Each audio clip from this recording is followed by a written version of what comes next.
एक बार की बात है, एक रियासत के मंत्री ने राजा को अपनी बेटी के विवाह समारोह में निमंत्रित किया।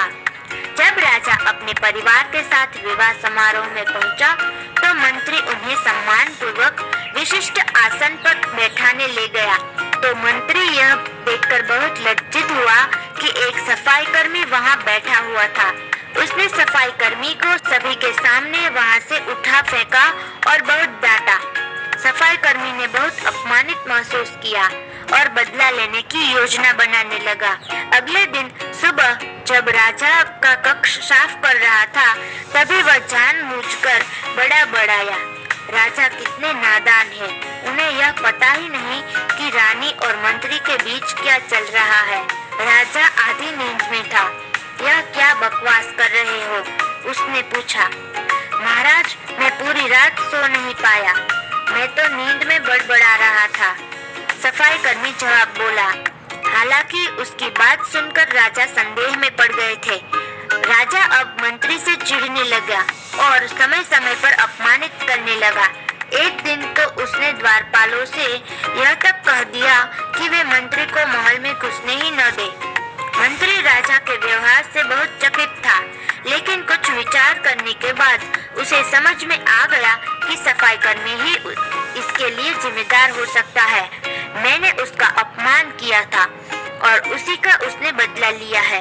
अब मुझे उसे दोबारा प्रसन्न करना होगा, तभी वह राजा की निगाह में मेरा सम्मान दोबारा दिला सकता है।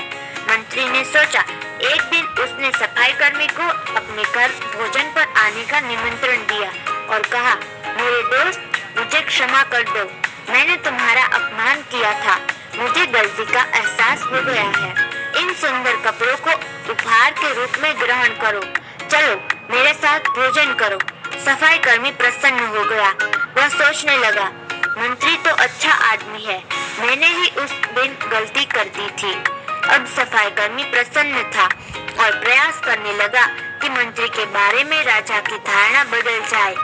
एक बार जब वह राजा के कक्ष में गया, तो राजा सो रहा था। वह बड़बड़ाने लगा, अरे राजा का तो दासी के साथ प्रेम संबंध है, बड़ी लज्जा की बात है। राजा ने उसका बड़ा बड़ाना सुना तो उठकर बैठ गया। राजा ने सफाई कर्मी को बहुत डांटा।